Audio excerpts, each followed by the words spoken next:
먼저 말해두어야 할 것은 우리가 엘리베이터도 없는 건물의 7층에 살고 있었다는 사실이다. 로자 아줌마는 육중한 몸뚱이를 오로지 두 다리로 지탱하여 매일 7층까지 오르내려야 했다. 그녀는 유태인이라서 다른 것들에 대해서는 불평할 처지가 못 되지만 그래도 7층을 오르내리는 일만큼은 정말 힘에 부친다고 하소연하곤 했다. 또 하나 미리 말해두고 싶은 것은 그녀가 엘리베이터 하나쯤은 갖추어진 아파트에서 살만한 자격이 있는 여자라는 점이다. 내가 로자 아줌마를 맨 처음 본 것은 아마 3살 때였던 것 같다. 로자 아줌마 집에는 아이들이 보통 67명쯤 우글거리고 있었다. 때로는 그보다 더 많을 때도 있었다. 처음에 나는 로자 아줌마가 매월 말 받는 우편함 때문에 나를 돌보고 있다는 사실을 몰랐었다. 6살인가 7살쯤에 그 사실을 처음 알았다. 누군가가 나를 위해 돈을 지불하고 있다는 사실에 나는 적지 않은 충격을 받았다. 나는 로자 아줌마가 그저 나를 사랑하기 때문에 돌봐주는 줄로만 알았고 또 우리가 서로에게 꼭 필요한 존재라고 생각했던 것이다. 나는 밤이 새도록 울고 또 울었다. 그것은 내 생애 최초의 커다란 슬픔이었다. 내가 몹시 슬퍼하는 것을 보고 로자 아줌마는 가족이란 알고 보면 아무것도 아니라고 말해주었다. 집에서 기르던 개를 나무에 묶어두고 바캉스를 떠나는 가족들도 많고 해마다 그런 식으로 가족에게서 버림받고 죽어가는 개가 3,000마리씩이나 된다는 것이었다. 그리고는 나를 무릎 위에 앉혀놓고 그녀에게는 내가 이 세상에서 제일 소중한 존재라고 몇 번이고 맹세했다. 그러나 나는 금세 우편한 생각이 나서 울면서 방을 뛰쳐나올 수밖에 없었다. 할아버지, 사람이 사랑 없이 살 수 있어요? 그렇단다. 할아버지는 부끄러운 듯 고개를 숙였다. 갑자기 울음이 터져 나왔다. 내게 뭐라 딴쪽을 거는 사람이 아무도 없었기 때문에 나는 오랫동안 내가 아랍인이라는 사실을 알지 못했었다. 로자 아줌마는 폴란드 태생 유태인이었지만 수년간 모로코와 알제리에서 몸으로 벌어먹고 살았기 때문에 아랍어를 웬만큼 할 줄 알았다. 처음에 나는 내게 엄마가 없다는 사실을 몰랐고 엄마가 꼭 있어야 한다는 것도 몰랐다. 로자 아줌마는 내가 그런 생각을 하지 않도록 하기 위해 일부러 엄마 이야기를 피했던 것이다. 나는 내가 왜 태어났는지 그리고 정확히 어떻게 해서 태어났는지 알지 못했다. 나보다 몇 살 더 많은 내 친구 르 마우트 말로는 그것이 위생 상태와 관련이 있다고 했다. 그애는 카스바는 아직 위생 상태가 엉망인 곳이고 비데는커녕 물조차 없었기 때문에 자신이 태어났다고 했다. 르마우트는 이 모든 사실을 나중에 아버지가 변명 삼아 말해주어서 알았으며 아버지는 결코 나쁜 뜻에서 그런 것이 아니라는 말도 덧붙였다고 했다. 르마우트는 또한 요즘엔 몸으로 벌어먹고 사는 여자들이 위생을 위해 피임약을 먹지만 자기는 피임약이 나오기 훨씬 전에 태어난 거라고 설명해 주었다. 우리 집에는 꽤 많은 엄마들이 일주일에 한두 번씩 자기 아이들을 보러 왔다. 그러나 모두 다른 아이들 엄마였다. 우리 엄마는 없었다. 로자 아줌마 집에 있는 아이들은 거의가 다 창녀의 아이들이었고 돈을 벌기 위해 지방에 가서 몇 달씩 머물러야 했던 그녀들이 떠나기 전후에 자기 아이들을 보러 오곤 했던 것이다. 그렇게 해서 나는 엄마의 존재에 대해 의문을 가지기 시작했다. 가만히 생각해보니 나만 빼고 모든 사람에게 다 엄마가 있는 것 같았다. 나는 엄마가 나를 보러 오게 하기 위해 복통과 발작을 일으키기 시작했다. 길 건너에 풍선을 들고 서 있던 어떤 아이가 말하기를 자기는 배만 아팠다 하면 엄마가 온다는 것이었다. 그러나 나는 배가 아파도 소용이 없었고 발작을 일으켜도 소용이 없었다. 나는 좀 더 관심을 끌어보려고 아파트 여기저기에 똥을 막 싸갈겼다. 그래도 아무 일도 일어나지 않았다. 끝내 엄마는 오지 않았고 설상가상으로 로자 아줌마는 처음으로 나에게 바보 같은 아랍놈이라고 욕을 했다. 나는 엄마가 보고 싶어서 그랬다고 소리를 질렀고 아줌마에게 복수하려고 몇 주 동안 계속해서 여기저기 똥을 싸댔다.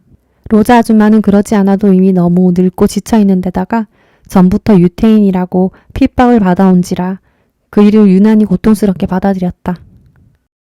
집에 들어섰을 때 똥냄새가 진동을 하면 그녀는 소리를 질렀다. 여긴 아우슈비츠야. 아우슈비츠. 그녀는 유태인이라는 이유로 아우슈비츠에 강제 수용된 적이 있었다. 로자 아줌마의 잿빛 머리카락도 떨어져 내리는 석회덩이처럼 자꾸 빠지고 있었다. 뿌리가 약해서 머리통에 제대로 붙어있지를 못했다. 그녀는 대머리가 될까봐 몹시 걱정했다. 이렇다 하게 내세울 거라곤 쥐뿔도 없는 여자에게 그보다 더 끔찍한 일은 없을 것이기 때문이다. 아줌마는 거울을 볼 때면 애써 만족하려는 듯이 입을 크게 벌리고 억지 웃음을 짓곤 했다. 그 뒤 나는 주목을 끌기 위해 다른 방법을 동원했다. 상점들을 돌아다니며 진열대 위에 토마토나 멜론 따위를 슬쩍 하기 시작한 것이다. 그리고 언제나 누군가의 눈에 띄도록 일부러 기다렸다. 주인이 나와서 따기를 한 대 갈기면 나는 아우성을 치며 울었다. 그렇게 함으로써 나에게 관심 있는 사람이 존재한다는 것을 확인하는 셈이었다. 넌 창녀가 뭔지 아니? 로자 아줌마의 얼굴이 너무 슬퍼 보여서 그녀가 못생겼다는 생각마저 잠시 잊을 지경이었다. 나는 그녀의 목에 팔을 두르고 그녀의 볼에 뽀뽀해 주었다. 사람들은 그녀가 냉정하다고들 했지만 세상에 그녀를 돌봐주는 사람이 아무도 없었다. 혼자 65년 동안 온갖 풍상을 견뎌왔으니 때로는 그녀를 용서해줘야 한다. 그녀가 어찌나 우는지 나는 오줌이 마려워졌다. 미안한데요, 아줌마. 나 오줌 마려워 죽겠어요. 오줌을 누고 나서 나는 그녀에게 말했다. 아줌마, 엄마 얘기는 이제 안 할게요. 대신 개 한 마리 키워도 돼요? 뭐야? 너 지금 뭐라고 그랬니? 이 집구석에 개 키울 데가 어디 있다고. 먹이긴 또 뭘 먹이고. 누가 개새끼를 위해 돈이라도 붙여준다든?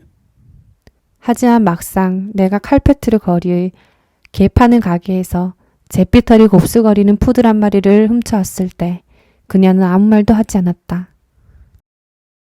그 개 때문에 한 가지 불상사가 일어났다. 나는 그 개를 끔찍이도 사랑하게 되었다.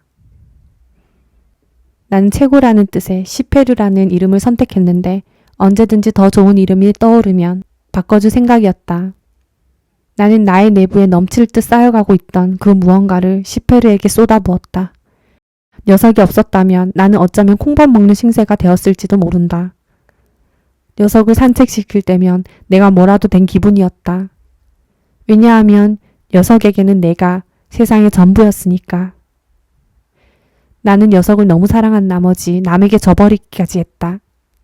그때 내 나이 벌써 9살쯤이었는데 그 나이면 행복한 사람을 제외하고는 대체로 사색이라는 것을 하게 되는 법이다.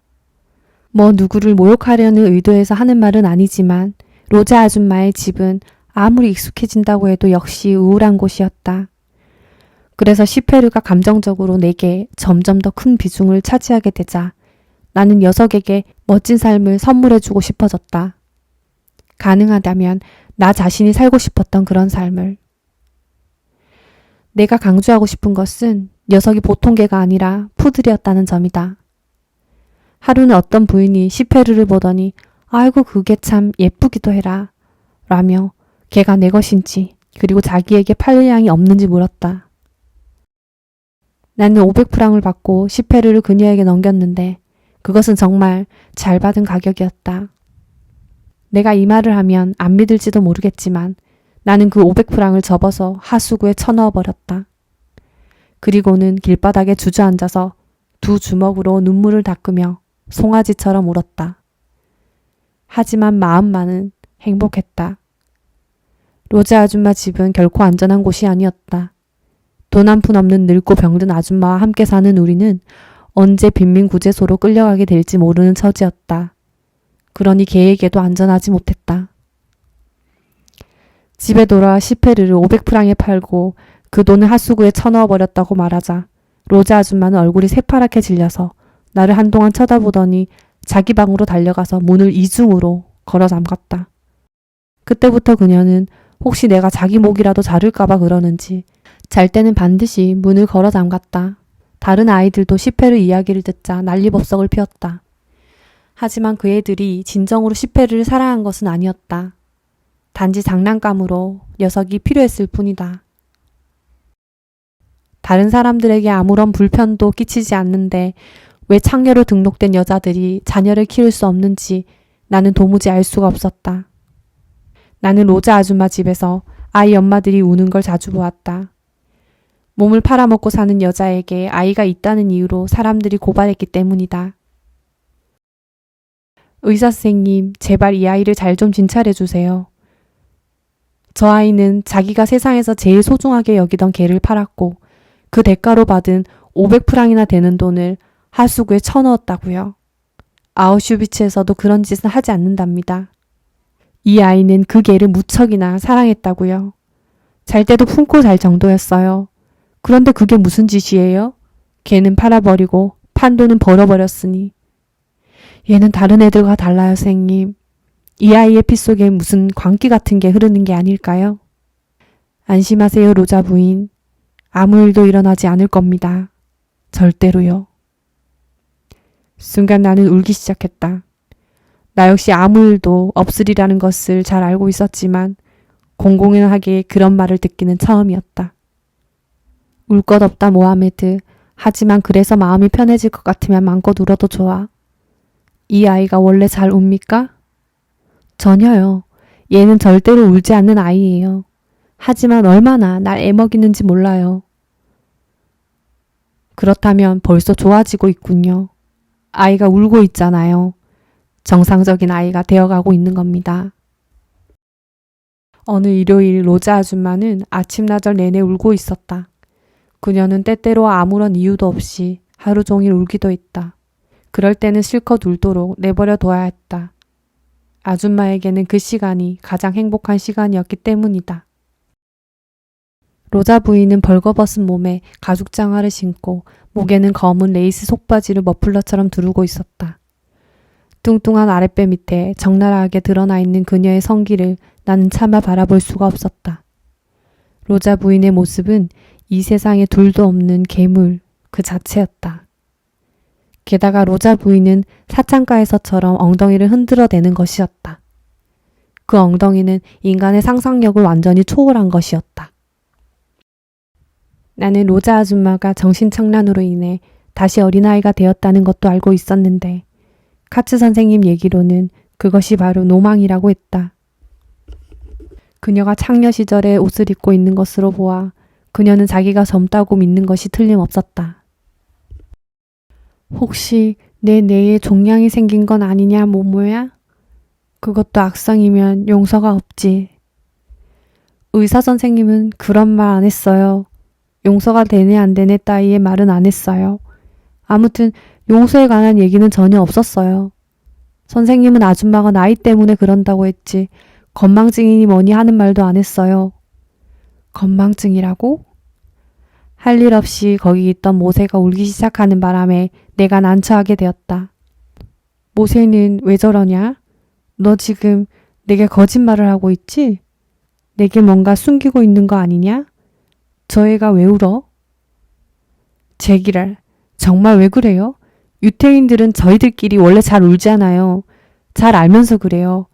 오죽하면 통곡의 벽까지 만들었겠어요. 제기랄. 내가 내 경화증인가 보구나. 이젠 정말 진저리가 났다. 더 이상은 참을 수가 없었다. 르마우트를 찾아가서 근사한 주사나 한 대 맞고 아무한테나 욕설을 퍼붓고 싶었다. 모모야, 내 경화증이 맞지? 그건 용서가 없는 병이야. 용서되는 건 또 뭐가 그렇게 많다고 그래요, 로자 아줌마. 이제 지겨워요. 정말 지겹다고요. 우리 엄마 묘지를 걸고서라도 정말 지겨워요. 그런 말 하면 못 써. 네 엄마는 가엾은 사람이야.